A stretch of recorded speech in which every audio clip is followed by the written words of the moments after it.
Today's podcast is brought to you by vegan plant-based protein from Run Everything Labs. What do you know? What you know about this chocolate vegan Run Everything protein that you can go and get from stnutrition.com? This brand new chocolate flavor is gluten-free, filled with digestive enzymes. It's non-GMO, naturally sweetened, vegan, of course, and also filled with amino acids and not getting the same fillers as you do when you get another brand of protein that's really, really cheap from like the grocery store. It's not the same as that. You're going to feel good after taking in this protein. You're going to feel mentally strong. You're going to be ready to get through the day. You're not going to feel bloated. And you're just going to, get ready to get going. It's going to fill up that the number of calories that you need. I mean, you get 20 grams of protein. You get 2 grams of carbs. And it's 119 calories, guys. You can't really beat that. You know what I mean? So go ahead and go to stnutrition.com. Get yours before I take it all. Today's guest is someone I've known since we were kids, and I just know that he's been through a lot in his short amount of time here on Earth, and I just wanted to reach out to him because I know a lot of you out there go through the same types of things, and I wanted you to hear it from someone that's been through it, and that someone is starting to come out of the other end of it, you know what I mean? Come out the good side of things and really change his life around. And he's a funny guy. We had a good time, but we also had serious talk. So here you go, guys. It's Nick Golden.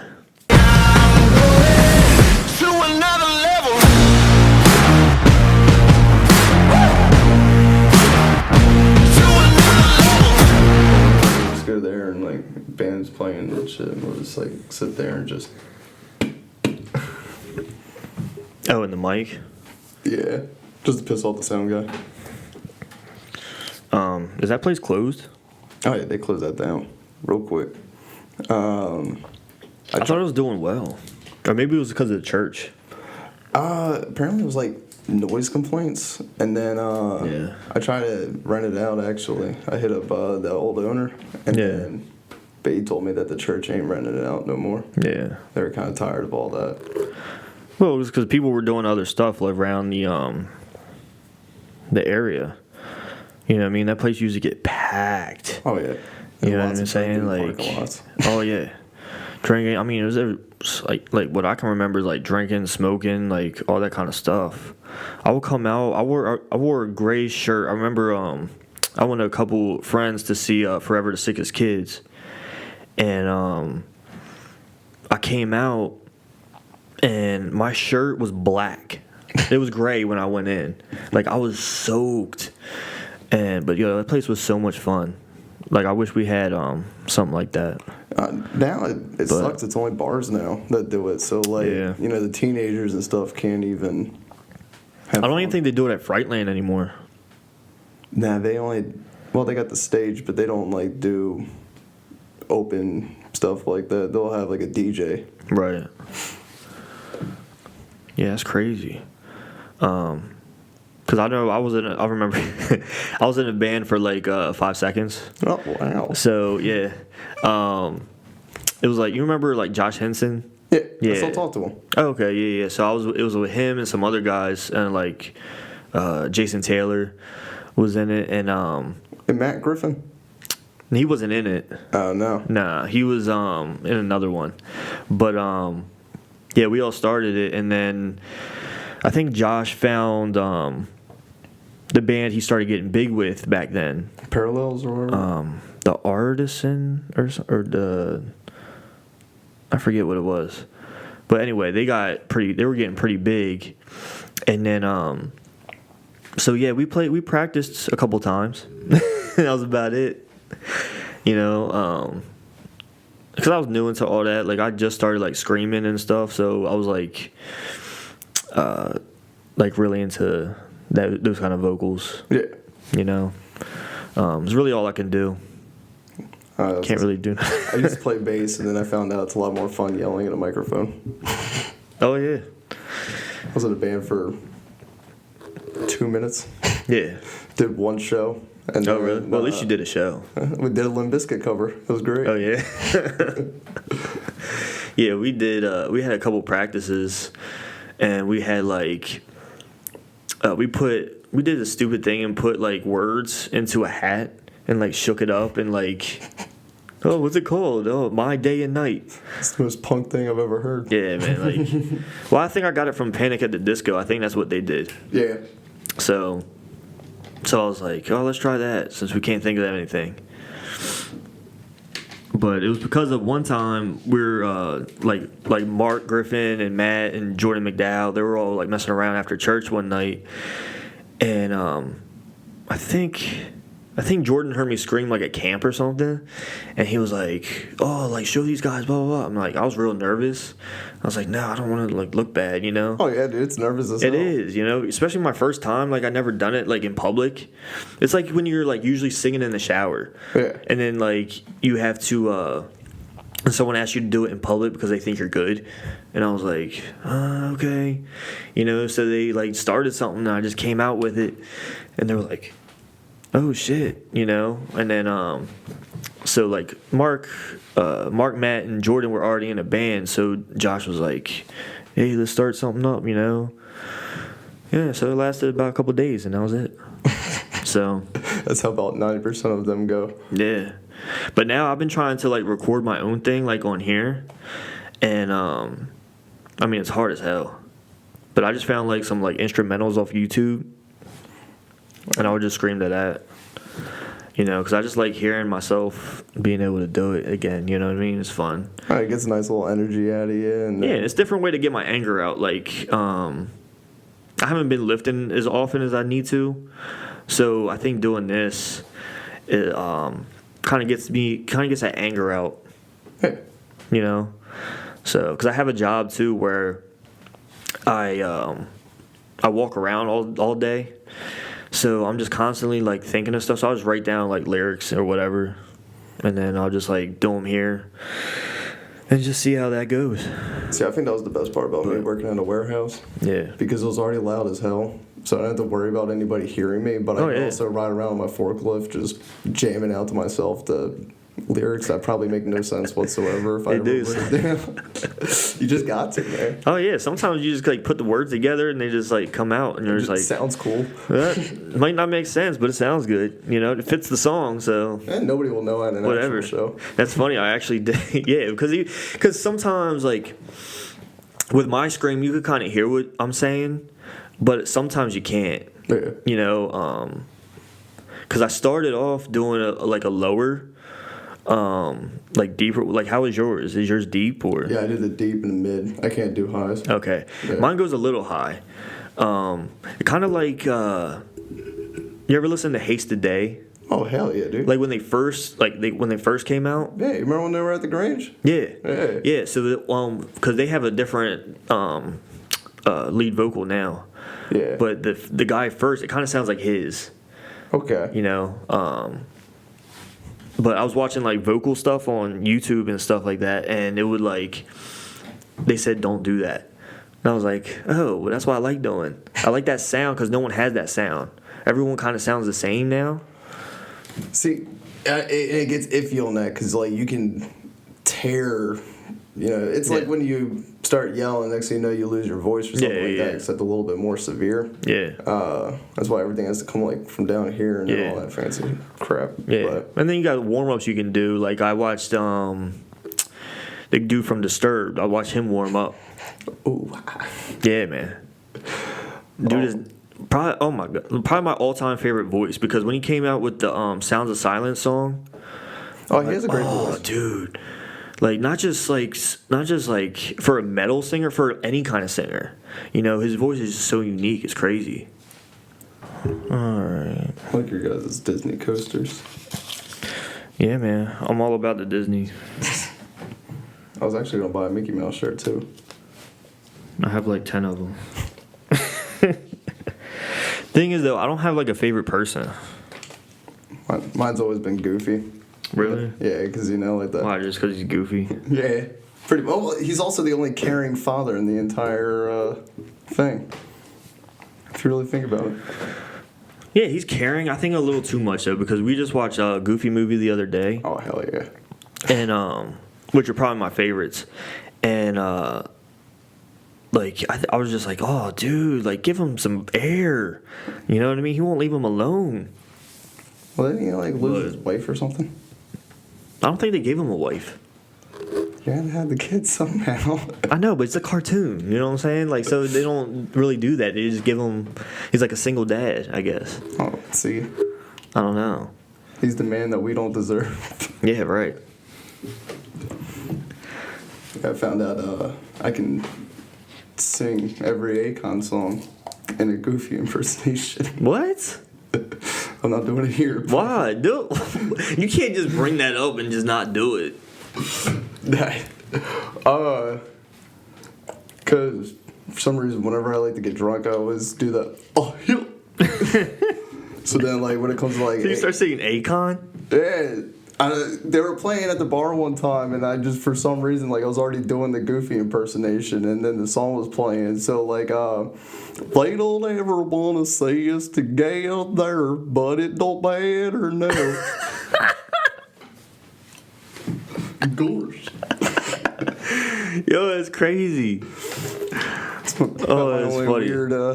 My weird hobby. Yeah, that's great. That's hilarious.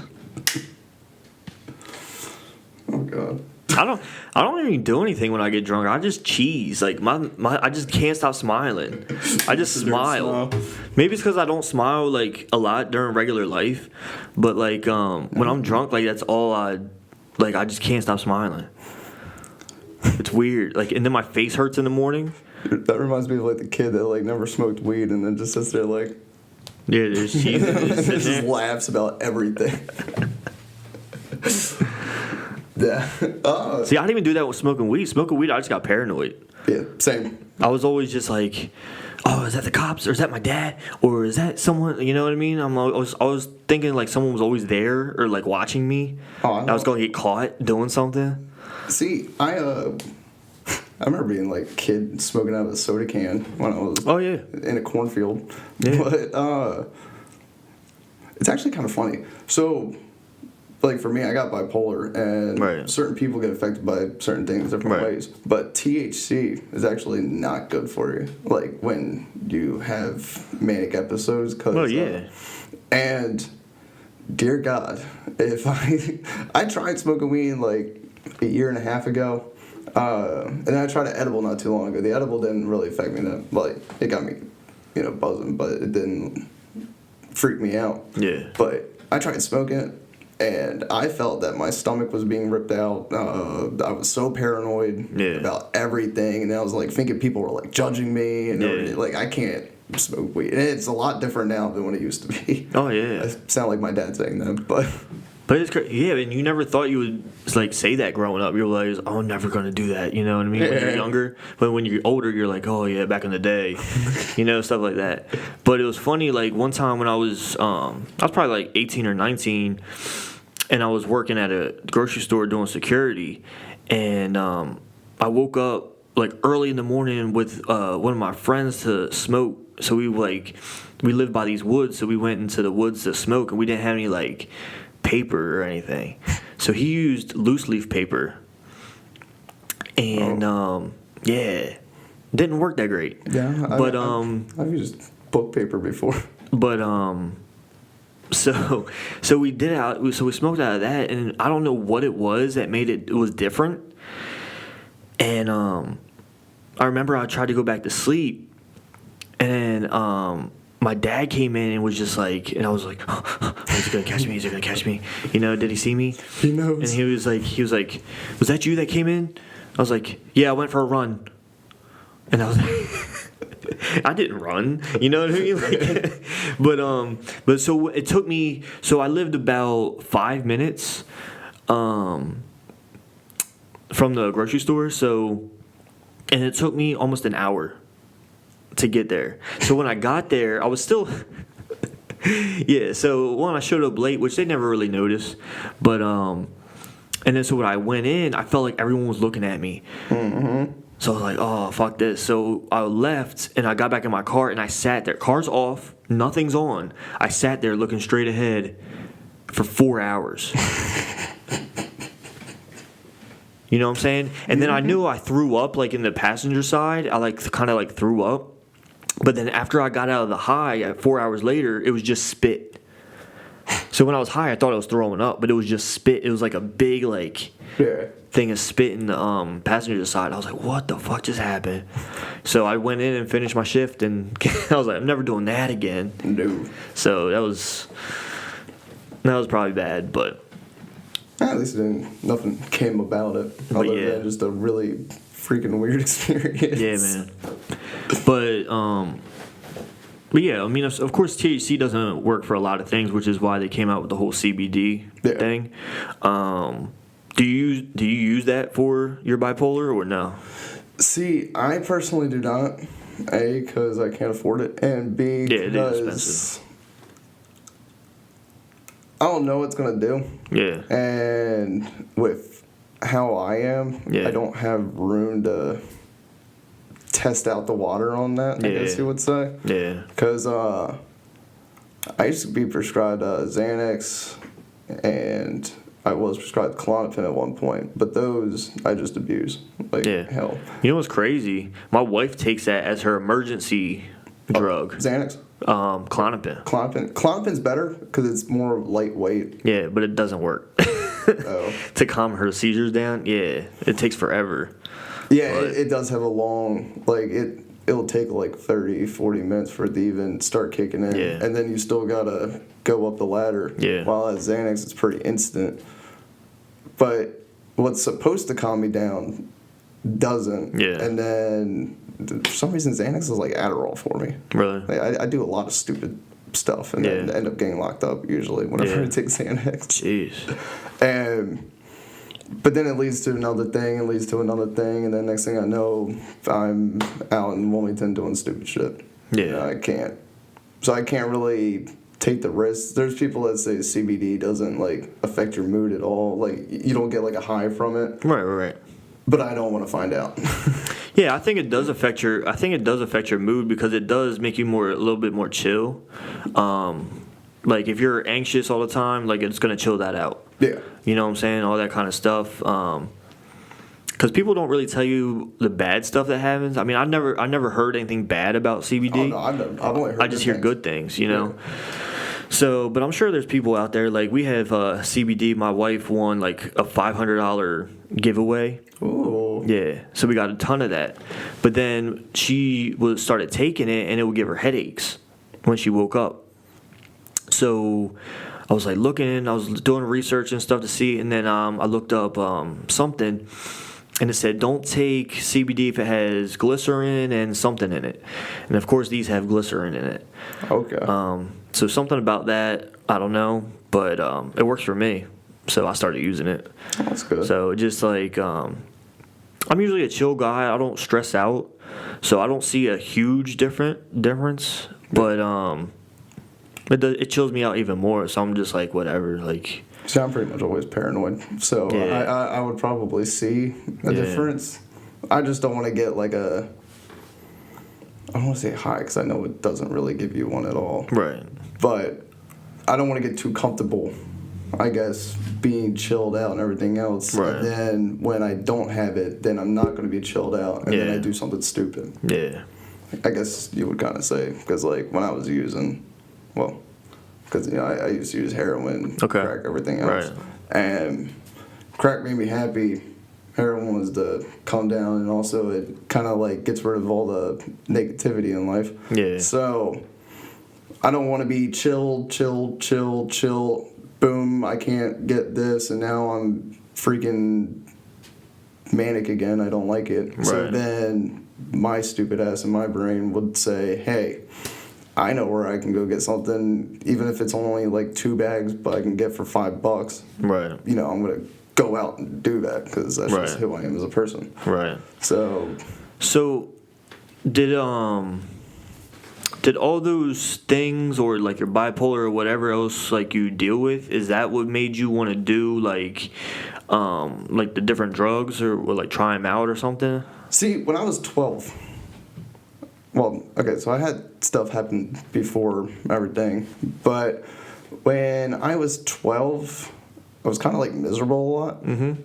And I didn't like really show anybody. You know, I like seeing people happy and everything else. So like on my downtime though, it would suck.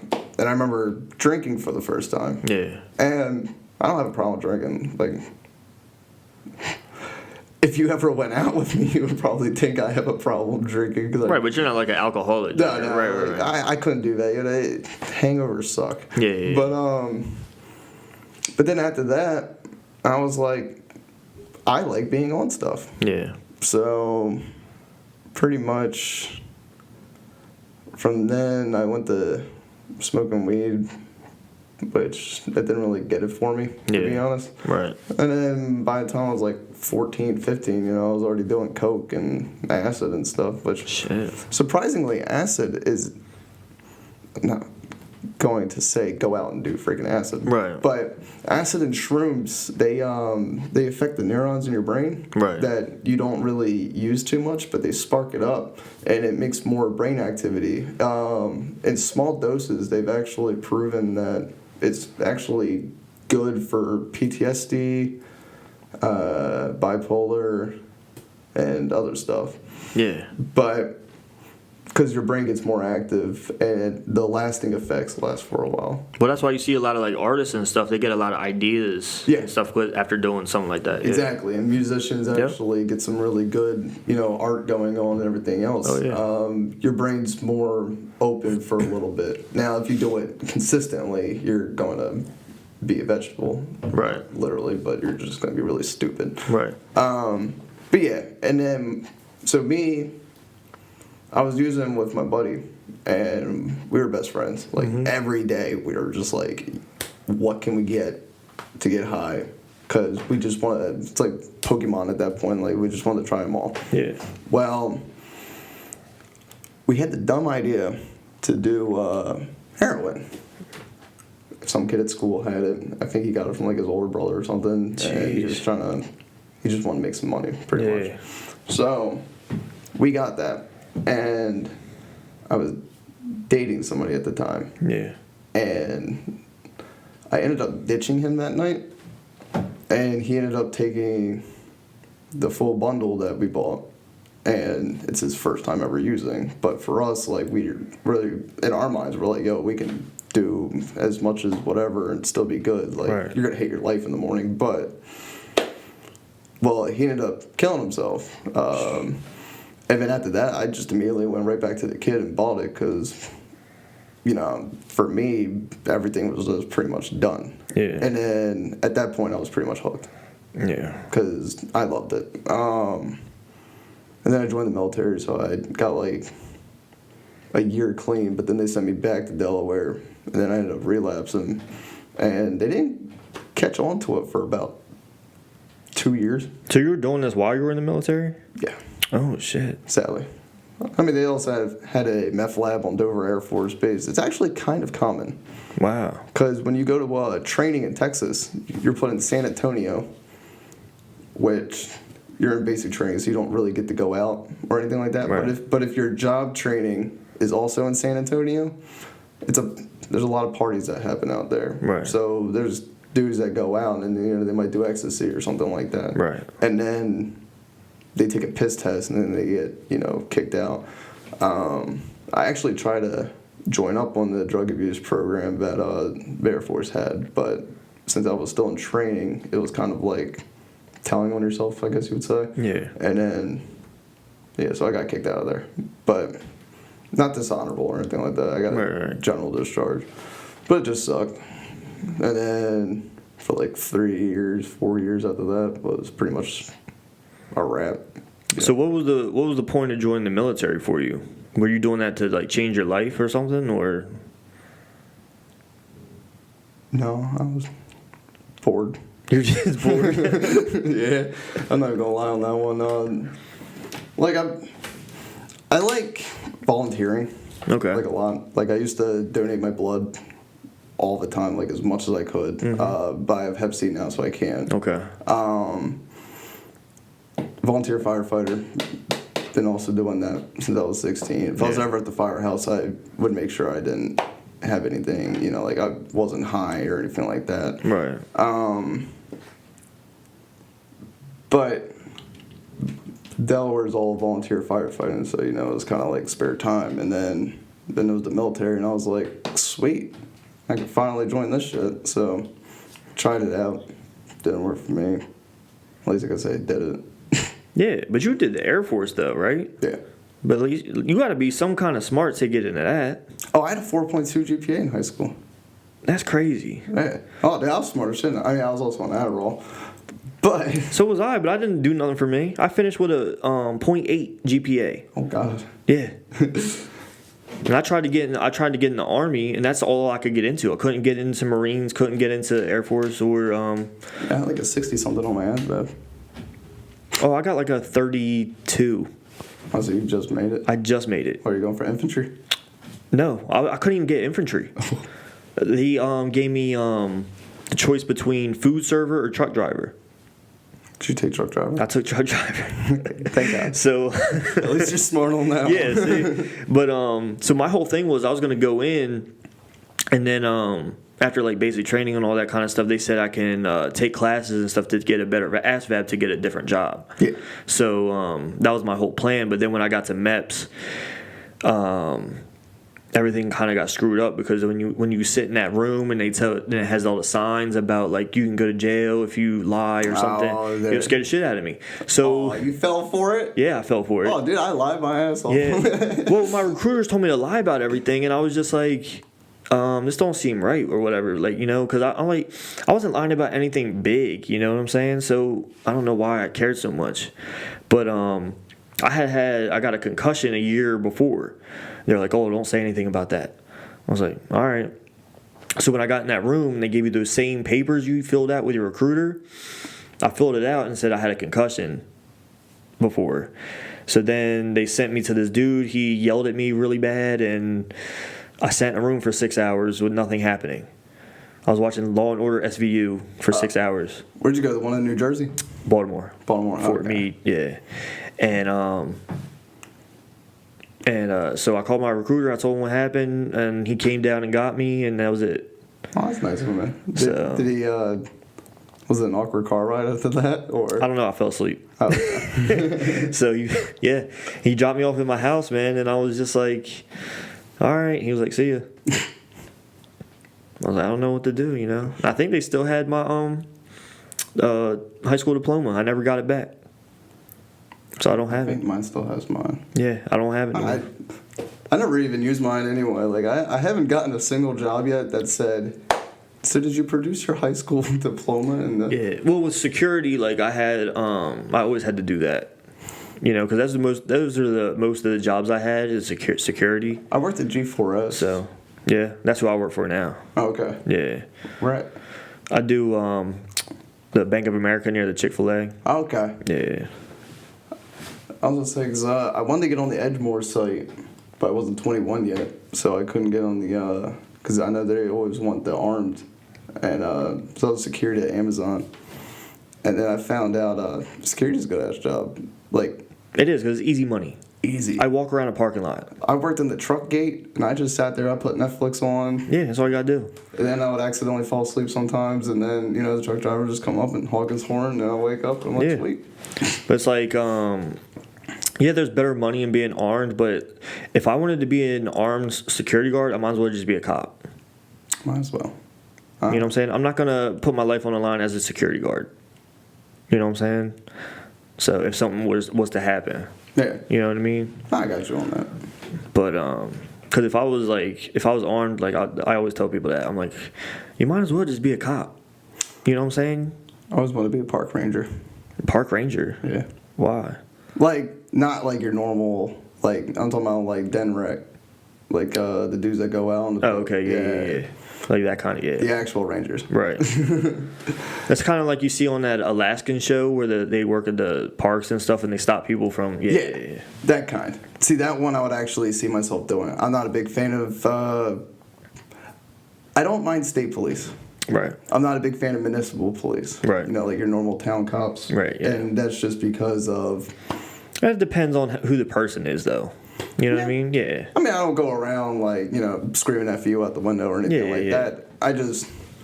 I've had bad share where... Of course, yeah.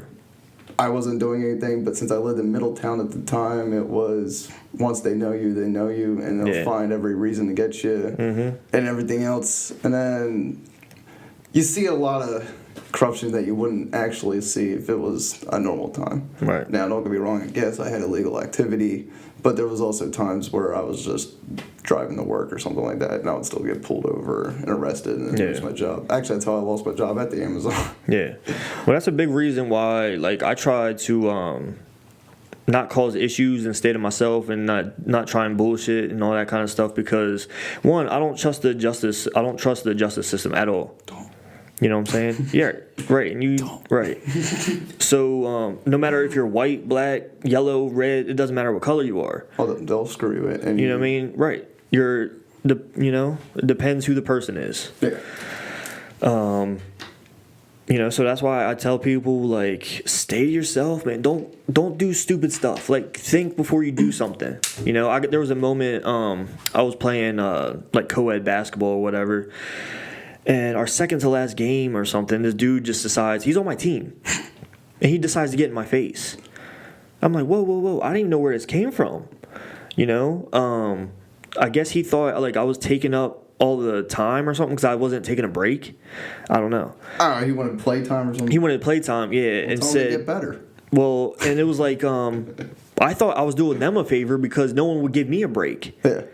You know, they were all subbing out and stuff, but no one would come in for me. So I was like, oh, damn, I got to keep on going, you know? So I thought I was doing them a favor, and then he comes, like, running up next to me. He was like, hey, Ben, why don't you come out, huh? Why don't you come out, blah, blah, blah. And then he starts getting in my face. I'm like, whoa, you know? And first thing coming into my head, I don't know if it's my conscience or what, just said, don't hit him. You know what I'm saying? In my head just said, don't hit him. You better not. You know, I just ran my mouth the whole time. I just chirp, you know, until I left the building because they kicked me out. So. They kick him out? No, because he didn't say a word after that. He stayed quiet and looked stupid. You know, but, and then his girl started chirping and then my wife came in on it and then they started chirping. Oh my gosh, dude, it was a shit show, man. So you guys had a little double date going on. Yeah, double date. So whoever the guy running the thing was like, all right, you need to leave. I was like, gladly, you know, and I didn't go back the next week because I didn't want to. I don't blame you at that point. So, yeah, man, when someone gets in your face, like, it's a threat, you know, and it's all about how you deal with that threat. You know what I mean? I hit someone when I was younger at Newark night, and I miss Newark night. Yeah, man. And then this shit used to get wild. Yeah, dude. That's why they made it Newark Day now. They used to light cars on fire and shit. Yeah, man. For no reason. Exactly. So like that's why after that I was like, yo, man, I gotta chill with this. You know what I'm saying? Like, I don't need to prove to nobody that I can fight. I don't need to prove to anyone, you know what I'm saying? Yeah. Unless I'm in a serious or someone hits me first, I don't need to do anything. You know? Now if someone threatens my family, that's gonna be another story. I'll kill him. You know? But it's crazy because you hear those stories. Like, I heard a story where this guy and this with his girl, and the girl had a kid with another guy, right? Okay. But they were divorced. They were done with, you know. So they all lived in a house. So the baby's dad tried to break in that house and take the kid. But the guy that lived there shot him in the head. And he's going to jail. For what? Exactly. I said, for what? Yeah. That's his house. I don't care where you shoot him, because that's the whole thing too. Oh, if you shoot him in the back of the head, that means he was trying to leave. That don't mean shit. Oh, did you shoot him in the back of the head? I don't know if it was the back of the head or not, but that's what they say though, right? Like if you say like you can't shoot him in the posterior because that means they were trying to leave or something. Yeah, pretty much. See, and that's where it gets iffy, because if somebody sees a gun, they're gonna turn. But a person who's thinking that their house is getting robbed or somebody's gonna get murdered, like, I don't care. I'm gonna still unload on you, Right? But what if it's like I heard someone in my house and I saw him and he was looking for he was grabbing a knife, and I took my gun and I shot him. But I shot him in his back because he was turned around getting a knife. So if I shot him in his back, that would be my fault? I think that one goes up to forensics, where they like look at the, like the angles of everything. Yeah. And they gotta determine that that's what his malicious intent was. I think it's dumb rule regardless, because, in that case, then what if your wife is in the room and it's going down a hallway and you're back here?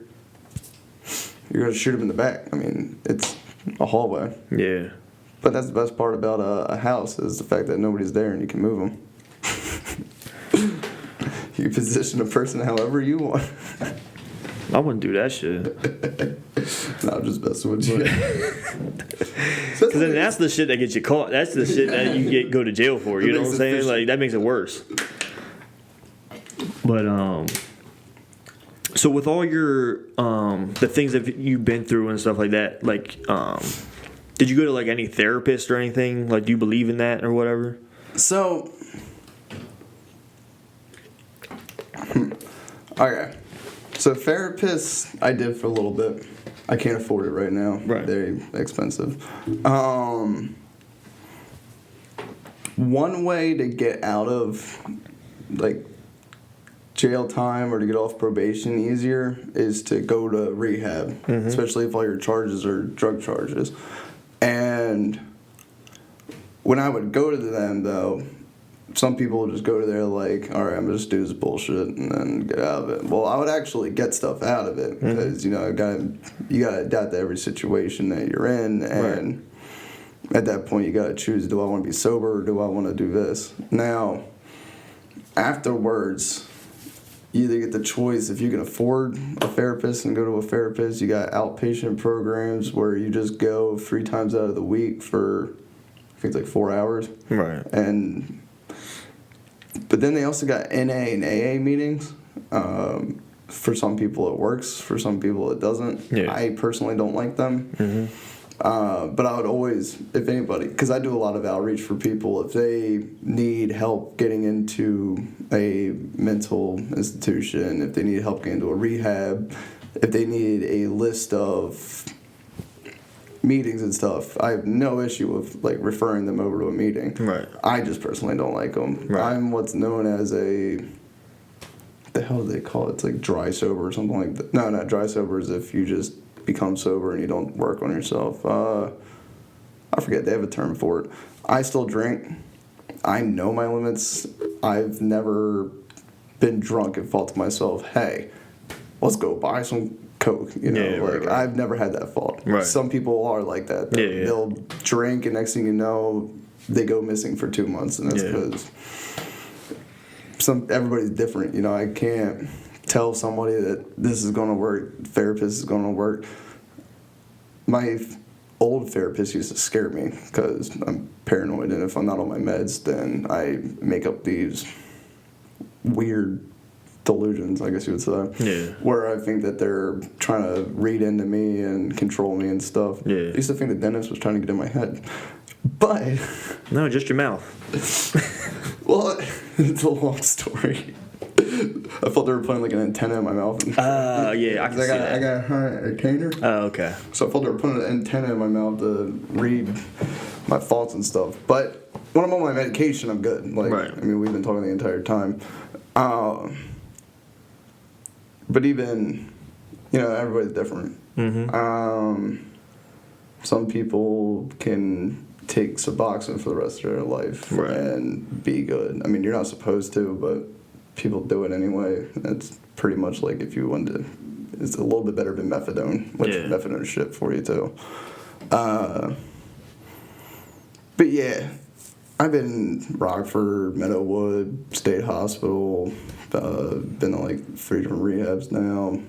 Now, do you think those things work? See, rehab, okay, so when you're constantly using, and then say one day you're like, I'm fed up with this, and this is just on the using aspect, I'll get to the mental aspect after that, but if I'm going on like a 7-day bender, okay, and then I think to myself, like, I'm done with this shit.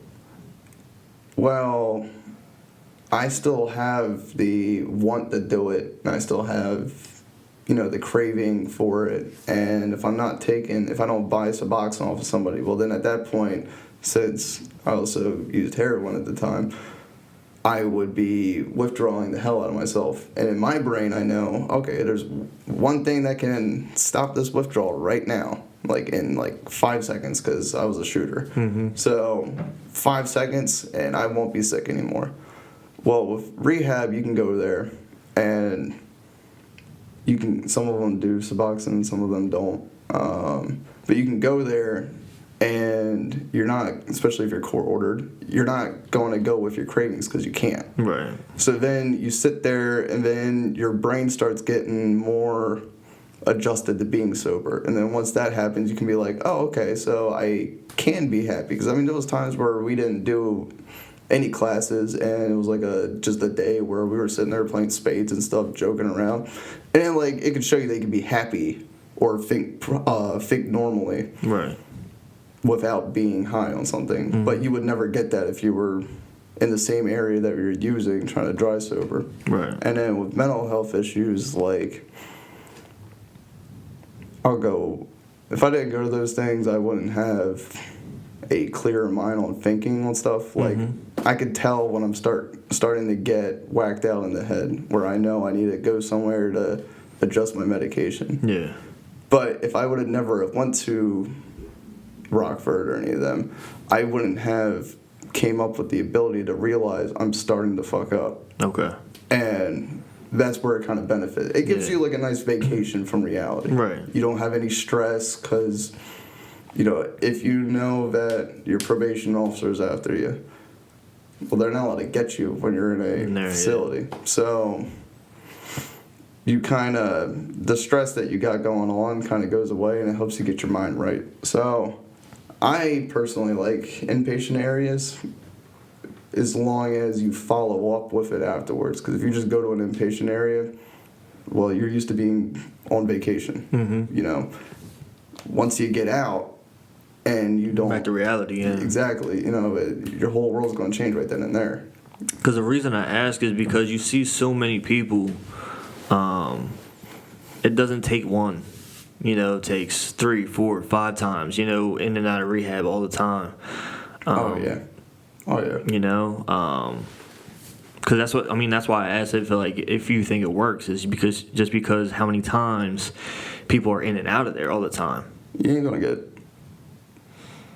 So, for a using aspect, you ain't going to get clean until you want to. Right. You'll go in there, and then... And like I said before, some people use it as a scapegoat from getting away from that. Other people might use it because they got a kid, like a baby on the way or something like that. And then they think to themselves, like, hey, I'm going to get clean, do this so I can man up and take care of my family and stuff. Yeah, right. Well, then they realize I'm not ready. Mm-hmm. Even though they got all this stuff now on their plate, which that just added more stress to them. Right. But because they didn't do anything when they were in that rehab, because like when I was in there, I was finding jobs and everything else, like because we got newspapers and stuff, so I could see the listings of the jobs. Right. And it's when they get out, sometimes they don't have a job, or they might not even have a place to go. Yeah. And everything else. So if they don't work on themselves, then they're just gonna get out, go like a month on this little I'm sober high, and then get too comfortable and screw up. Right. Because you can never get too comfortable. If Right. I start realizing, like, oh, shit, I got life made, I got no worry, and then I think to myself, like, oh, sweet, I might be able to do cocaine now without doing it again, you know, like a one-nighter, because there's only, like, a small percentage of people that can actually just do a one-nighter and then be good. Right. Once I do some, I am right back to being shitty. Yeah. And I was lucky I was in an engagement because I had a year and 11 months because my sober date was May 3rd. And this past April, I don't know what happened. You know what? It's because I lost my apartment and stuff. I lost my job, then I lost my apartment and stuff. And then I moved down south. Me and my fiance, we broke up for a little bit, and then we got back together, moved down south. And then there was one day I had to come up for court, but I was stressed the hell out. Like, I just lost my apartment. I hate change. Like, I hate moving. Right. And then I came back up, and I wasn't taking my meds, and I started getting whacked out in the head, and I knew what can calm me down. I ended up using. Next thing I know, my phone's off, and I was just partying pretty much. Shit. And it was only a 1-2 day kind of like setback. But then I was lucky enough to have a fiance at the time that helped me get clean. Like, I felt like the biggest piece of shit because sometimes mentally you can get withdrawal symptoms. Right. Because it takes more than using 3 times to get withdrawal, you know. But if I've already been through withdrawal, and my brain knows, like, hey, I That's know what that feels like, right? Exactly. Yeah. Like, my brain says, you just gave me a shit ton of dopamine, and I want this constantly now. Everybody's brain's a junkie. Like, everybody's Oh, brain.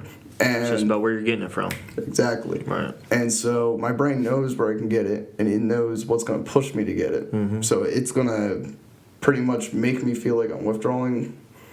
And because crack cocaine doesn't have any withdrawal.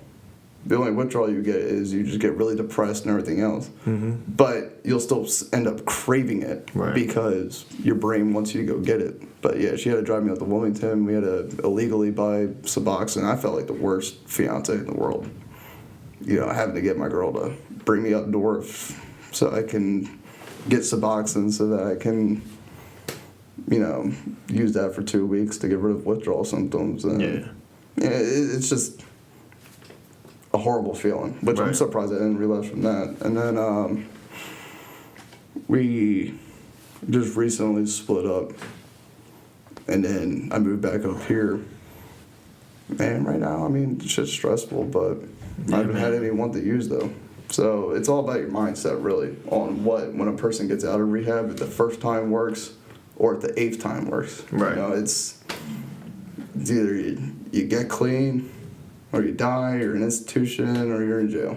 Yeah. That's the only 4 outcomes of using. Yeah, man, because the way I see it, like, I think a lot of times, and I had this argument with my sister before, is like, maybe because I had a bad experience with it, but I had a bad experience with therapy because I was going through stuff in middle school, and you know, my parents made me see a therapist or whatever. I saw like a therapist, a psychiatrist, a psychologist. I mean, you know, and when you're in middle school going through that, you're just like, I didn't even understand. Yeah, and it's like a you know what I'm saying? much. And the lady just seemed like, it was weird because she was like tearing down everyone around me. But I was like, they're not the problem. I'm like, what are you talking about? You know what I mean? So I think that's why, like, it depends on the person. And I think it depends on what you need therapy for. But I think a lot of people nowadays are just getting therapy just to talk to somebody. You know? Where, I mean, there's no problem with that. But I also think finding an outlet rather than talking to someone or having someone put different thoughts in your head is a lot better. Maybe because that worked for me. I don't know. That's just the way I feel.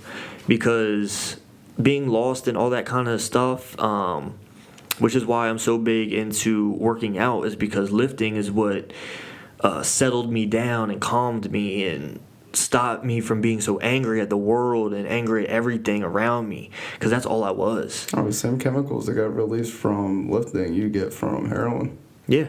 Like the natural chemicals that are in you. Yeah. But I mean, it's the same, like,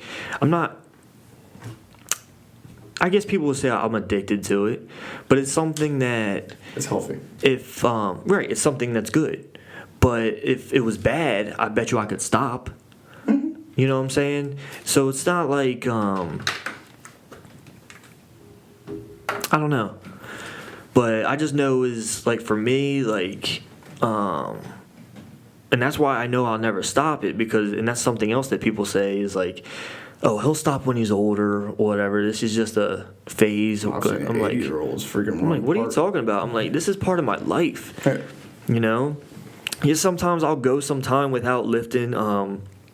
It's because I got other stuff going on now.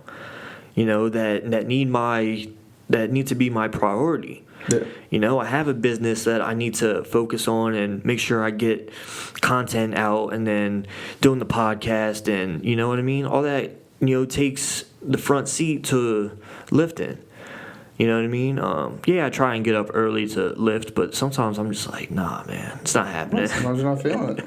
It's not happening. But, see, there's a very fine line between hobby and obsession. Right. And so they got, I'm actually about to get on like two different things, but a person can, like a shopaholic. Mm-hmm.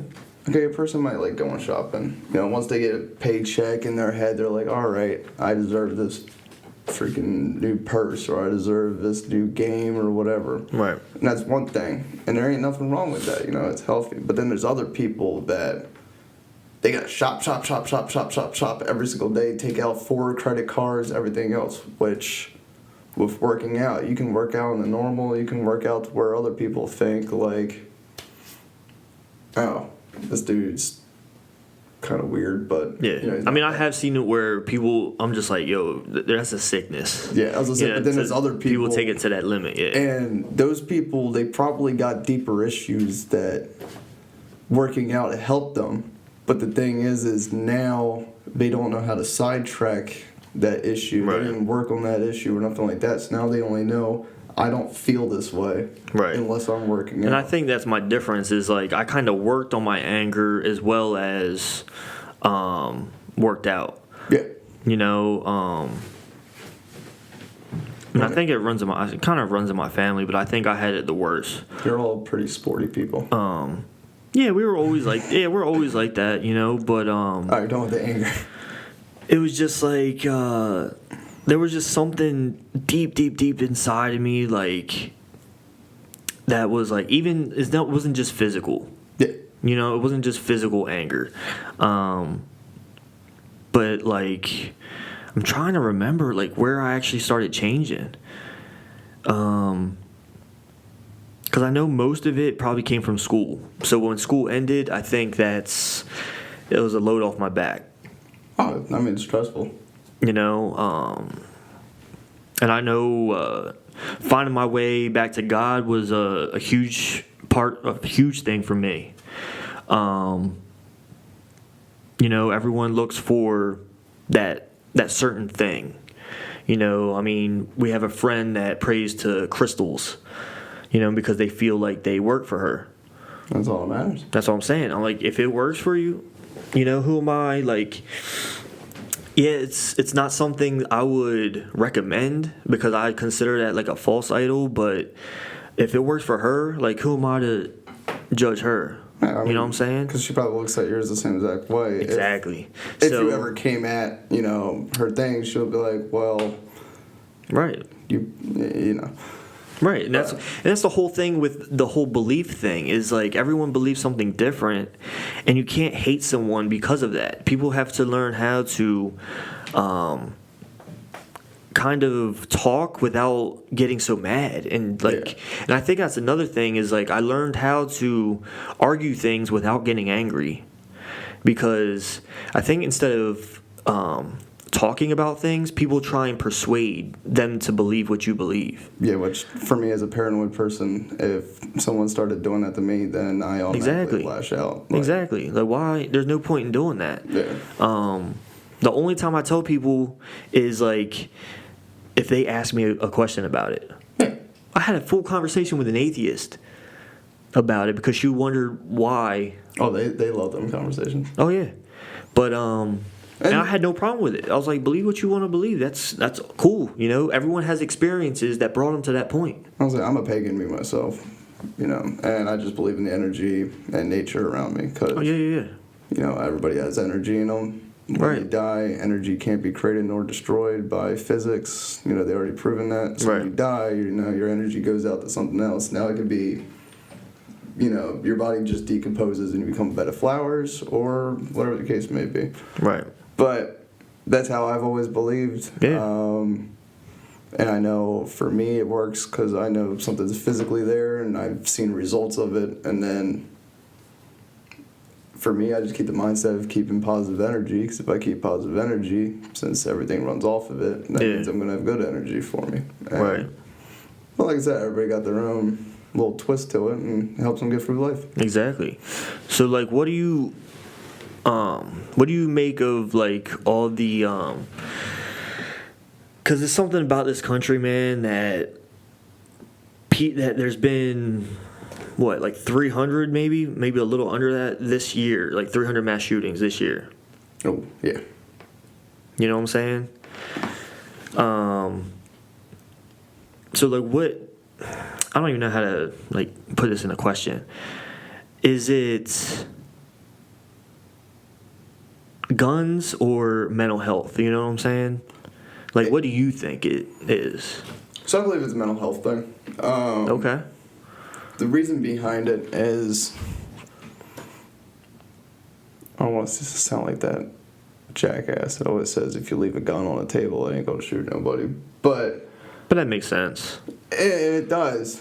A firearm, I've always been a firearm enthusiast. Okay. I haven't been allowed to possess one for the last couple of years, but Delaware now uses because of drug charges. Mm-hmm. It's illegal to be under the influence of something and then possess a firearm, and they don't drug test you. So with that on my record, that means I have to wait 5 years. But some laws have changed for Delaware, and now it's if you haven't had a charge that gives you more than a year. Mine have only been up to a year. So by law, I'm allowed to possess one. But I know for me, I don't get... With mania, you get you do get like a God complex. Like, I've never thought that I was better than anybody or anything like that. Right. I just feel like I can't die or something like that. Yeah. I've never tested the theory out, but I mean, I've had like 16 concussions and everything else, but I would never like grab a gun and like say I'm freaking God. Right. But there's some people that, like with rape. Rape is half the time it's not even sexual. Actually, it's power. I'm not going to say half the time. Majority of the time, it's not even sexual. It's for power tripping, you know. And when a firearm, that's like pretty much like top power right there. Right. That goes after that, it's like missiles and nukes. Okay, so you got this guy, I'm not calling him a rapist, I'm just saying you got this guy that got some hate going on, you know, and then, because hate's really easily influenced. Right. I remember being younger, and I was mad at the world, because, you know, every kid's a freaking anarchist. Yeah. And I remember I had some issues with people of color at the time, just a lot of, like, fights and stuff like that. Oh, yeah. And then a skinhead group actually got me into following them at the time, and I don't know. Yo, that's crazy. Same thing happened to me. And I don't normally like talk about it because right, yeah. The people that know me, like when I lived in Wilmington on an area where it's predominantly black and everything else, like I loved everybody. Yeah. But if they would have met me when I was like 13, it would not have been the same. Right, because it's those situations that made you feel that way. Exactly. That same thing happened to me. So now when you got all these issues where there's a lot of hate going around right now. Right. Between the sexual, the LGBTQ, I think they added something else to it. Yeah. Community. Right. There's a lot of hatred on them right now, which is pitiful.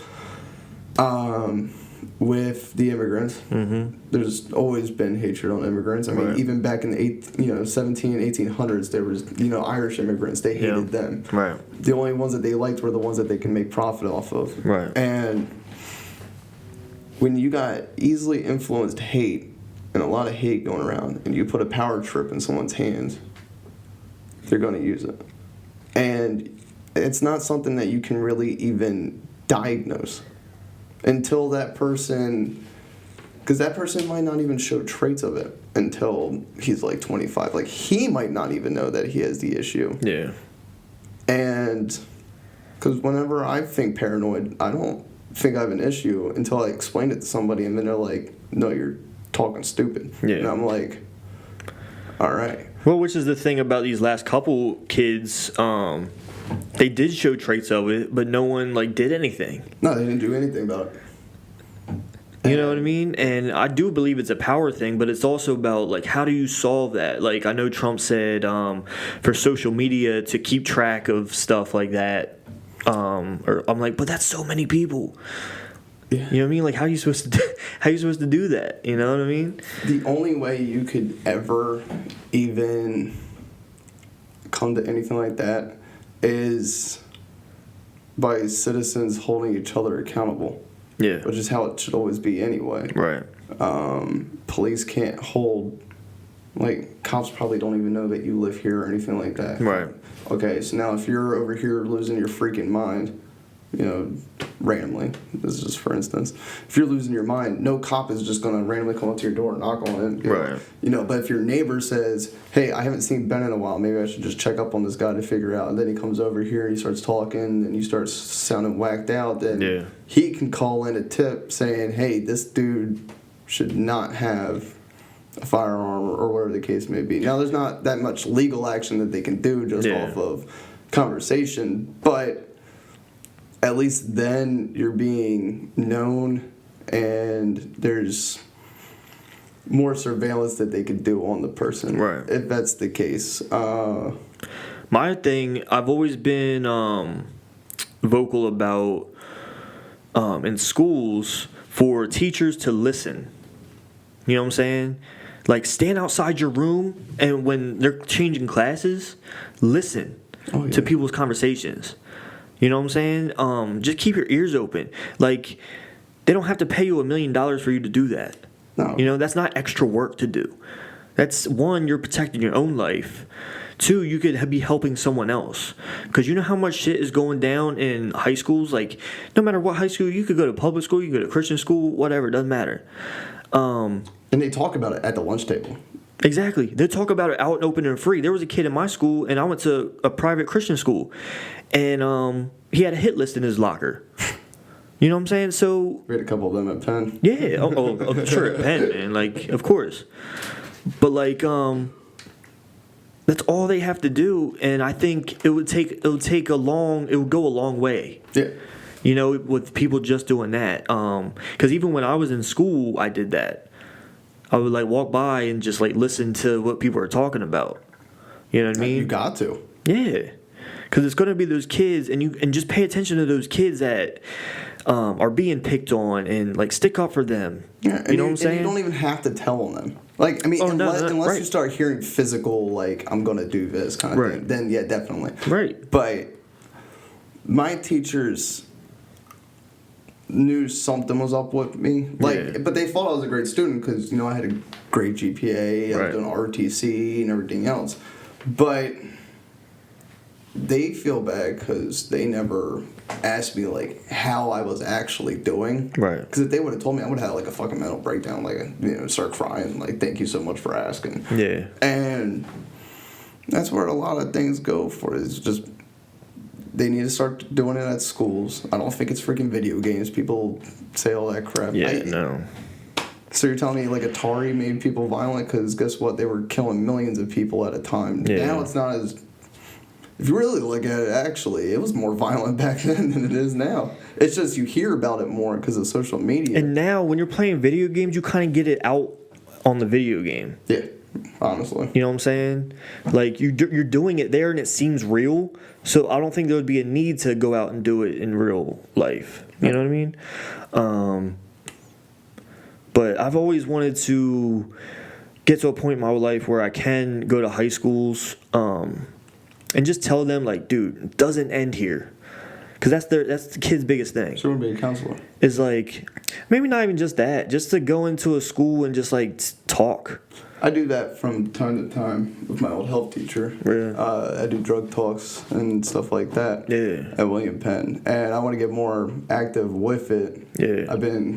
I've had a couple slowdowns on it because, you know, with the whole moving, and now I don't have a car because my car blew up back in April, back when all that stupid shit was happening. Yeah. So now that I moved up here, though, you know, I got to save up money for a car and stuff like that. I would love to go to schools. Yeah. And, you know, talk at groups and stuff like that. It's something I like doing. I make sure, because myself rooted from that time. Yeah.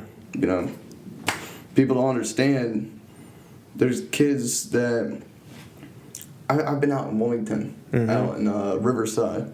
I've seen 14-year-olds coming up with, you know, stacks in their hand, you know, stealing heroin, everything else. Yeah. And to them, it's normal. Yeah, because they grew up in that. And they grew up in it. And you can't get mad at them because it's Right. That's all they know.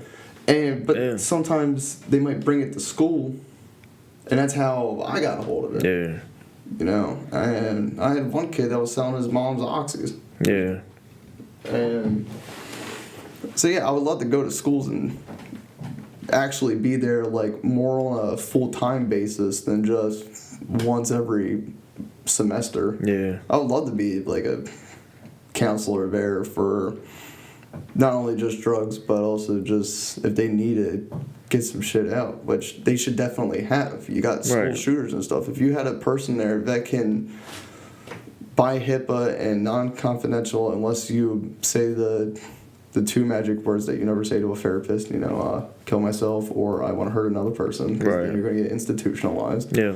But let them get it all out, and then... Because now I think they got, like, just some old women that are in there and just, like, who didn't really have those kind of experiences. Like, you want to have someone that's already put themselves through it and come out of it. Yeah.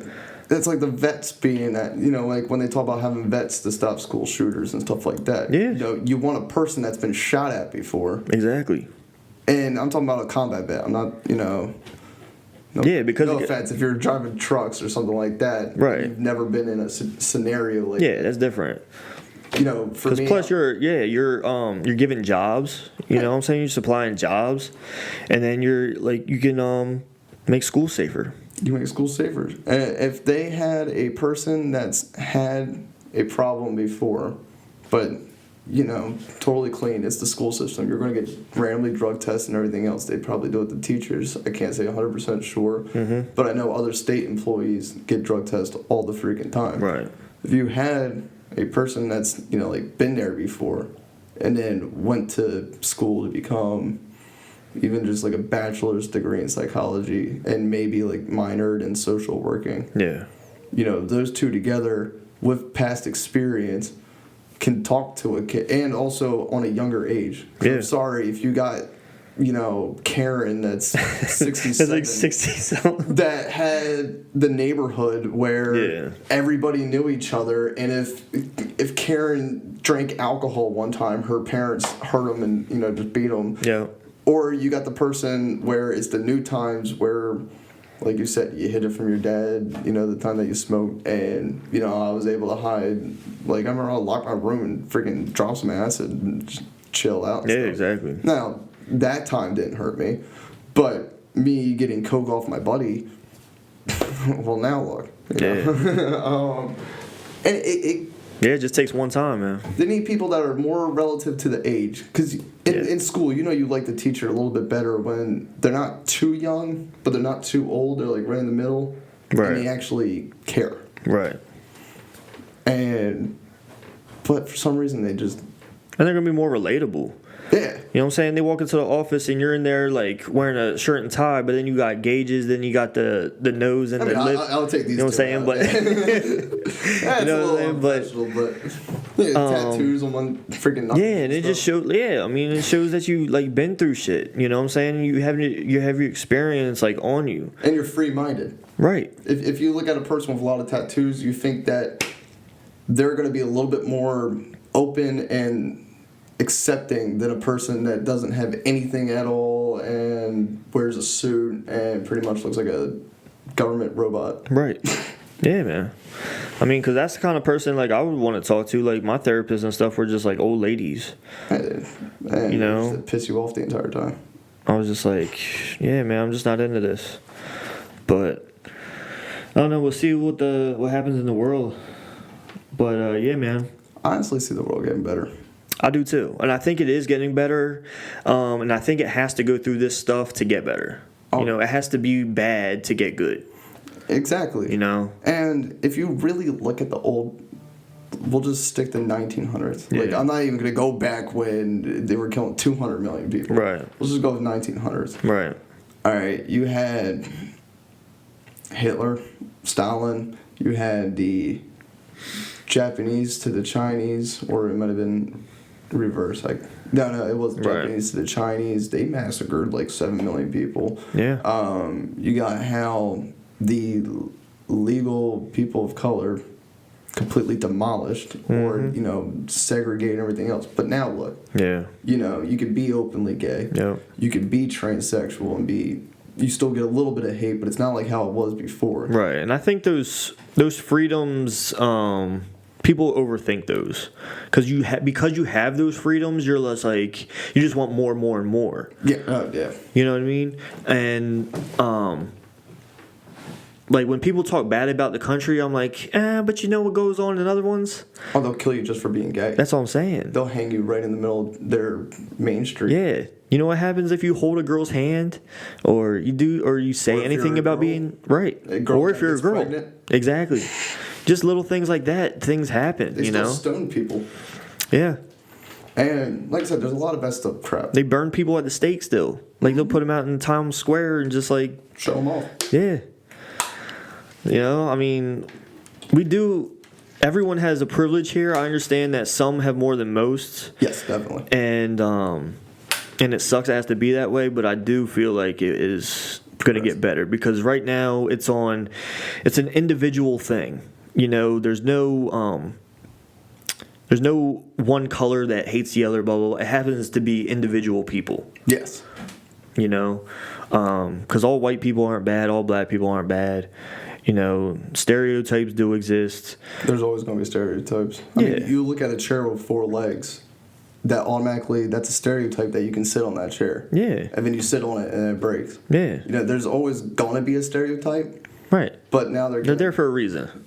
You hear, white guy can't jump or black guy can't swim or something like that. Right.